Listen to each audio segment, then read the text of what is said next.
Okay, let's talk about something that some of you struggle with. And personally, I also used to struggle with this like many, many years ago in the 90s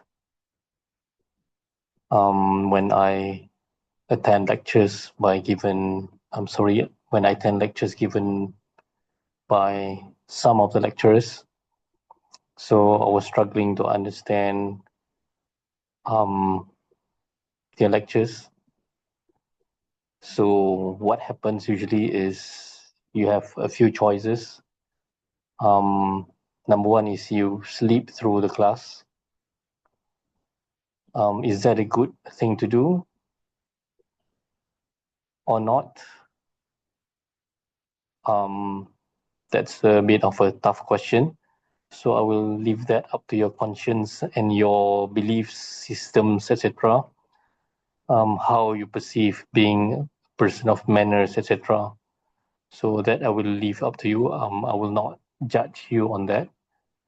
But um, of course, there's an option, and that may be an option which is okay if the lecturer is not the kind of person who emphasizes things during the class. Okay, so if the lecturer is not someone who will tell you what is going to come up in exam, etc., he's not going to give hints.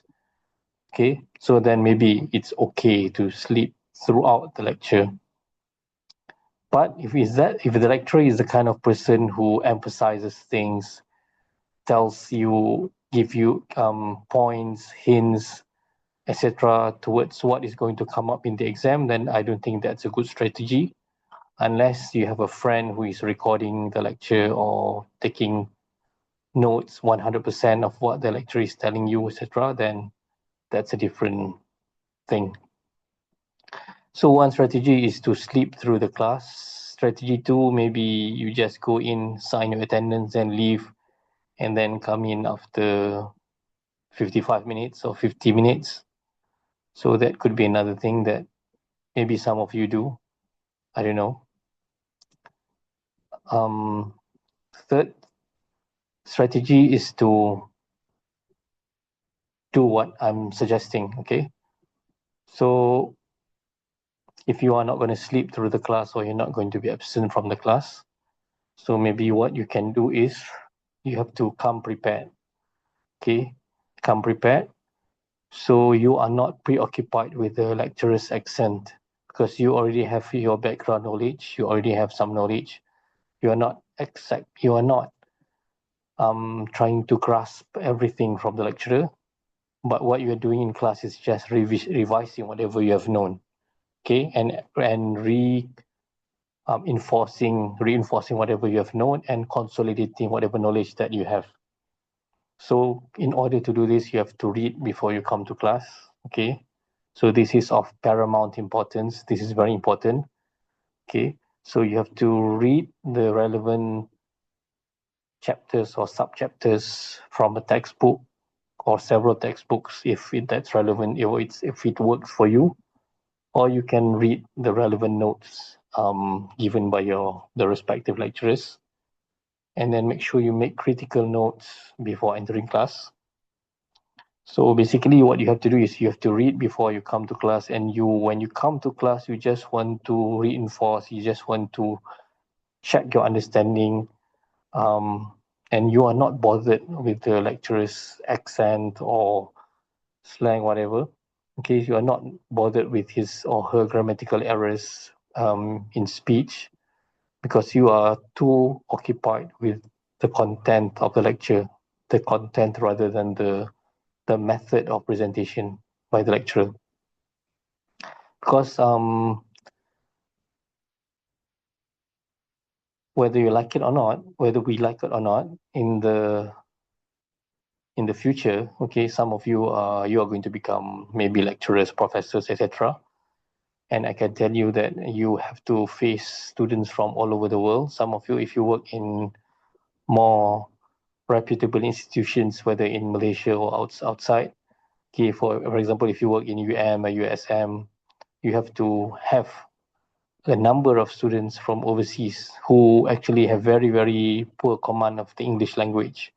Okay, they are very, very poor in English. You can't understand a single thing. Okay, I have some friends like that. You can't really converse with each other in a very productive manner. Okay, so what happens is that they are gonna message you and then I reply. I think they maybe translate with AI or something, because all their writings are when they text, those notes, those messages seem okay. Okay, but when they talk to you, I can't understand a single thing. Okay, so you're gonna maybe one day become a professor and you have still a lecturer, you have to supervise students from Japan, maybe Korea and other countries, and you're gonna struggle understanding them. So that's just part of life. Okay, there are always people who don't really study English. They come from countries where English is not their um, forte. Okay, they're not very good with English, so you have to cope with that. Okay, so that's part of life actually. um, okay, then what you come when you are in the lecture, so you have to be critical of what the lecturer is saying. Okay, you have to compare what is being said, what is being uttered, what is being revealed to you by the lecturer, and compare it with what you have understood from your own reading, okay, with your own notes. So, and then at the same time, always make sure that you write down your question or queries. Okay, so those are the two strategies I would like to share tonight with you with regards to coping with lectures or talks or classes where you struggle trying to understand or comprehend whatever the lecturer is saying. Okay, see you next time.